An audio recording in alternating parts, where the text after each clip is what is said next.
যে বর্তমান যে গরম পড়েছে, এই মাটির ফ্রিজে যদি আপনি পানি রেখে 2-3 ঘন্টা পরে খান, এটা ফ্রিজের চেয়েই ভালো লাগবে, অনেক স্বাদ আসবে।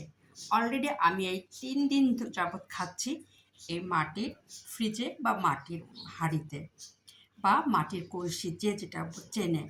আমি অলরেডি এটা কাল 3 দিন ধরে কিনে নিয়ে আসছি।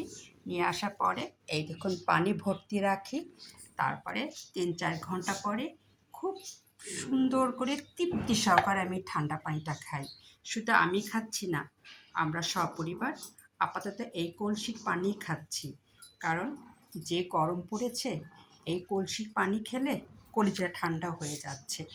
আর এটা হলো আমাদের মধ্যবিত্ত বা গরিবদের ছোট্ট ফ্রিজ। আর সেটা আমি কিনে আনছি কোথা থেকে জানেন? মেলা থেকে।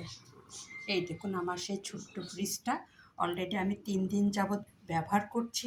খুবই শান্তি পাচ্ছি এবং পানি খেয়ে আমরা সবাই খুব তৃপ্তি পাচ্ছি। আর পুরা গরমটায় আমি এই কলসিটাই ব্যবহার করব এই ঠান্ডা পানি খাবারের জন্য। এটা স্বাস্থ্যকর এবং মজাদার।